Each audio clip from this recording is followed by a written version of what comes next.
Monsieur Eli Guédou Ousmane n'est plus le directeur général de la MADCA.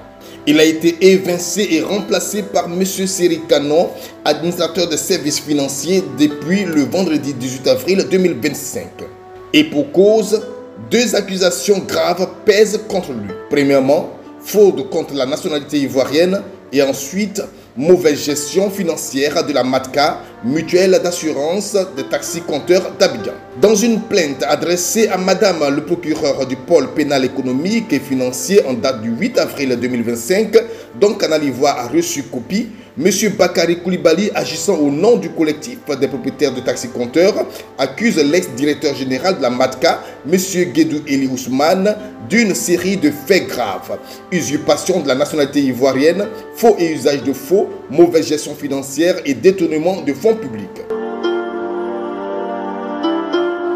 Le parcours administratif de M. Guédou, tel que décrit dans la plainte, soulève en effet de nombreuses interrogations. Recruté en 2003 en qualité de comptable à la MADCA, il aurait été à cette époque porteur d'une carte d'identité béninoise délivrée en 2001 à Cotonou, où il est déclaré né le 22 août 1973 à Itaoroko, sous-préfecture de Pobé, fils de parents béninois. Jusqu'à son mariage en décembre 2005 à la mairie de Cocody avec une certaine Doucouré Maya, il aurait conservé ce statut de ressortissant béninois. Mais c'est en 2007 que les choses se corsent. Cette année-là, l'intéressé se fait établir un jugement supplétif d'un acte de naissance à Grand Bassam, faisant de lui un citoyen ivoirien né le 22 juin 1970, cette fois de mère ivoirienne prénommée Léla Adjoa, née à Sakassou.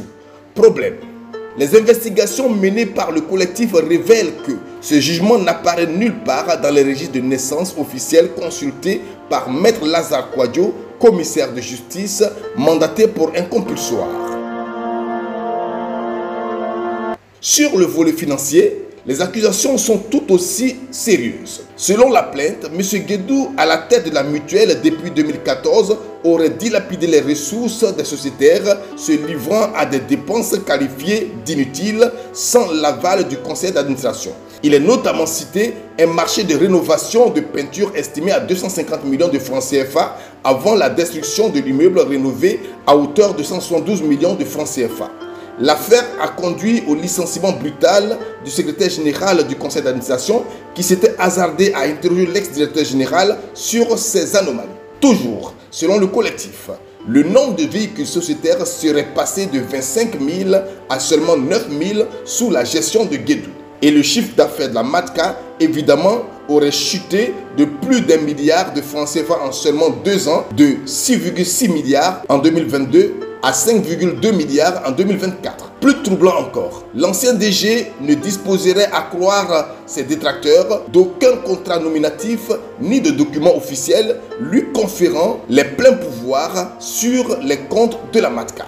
L'ex-DG entendu par la justice aurait été placé sous contrôle judiciaire puis libéré provisoirement selon plusieurs sources proches du dossier. Il n'était donc pas possible d'obtenir sa version des faits au moment où nous mettons sous presse. Cette affaire MADCA pourrait bien faire jurisprudence dans la lutte contre la fraude administrative et la mauvaise gestion dans les structures de type mutualiste en Côte d'Ivoire.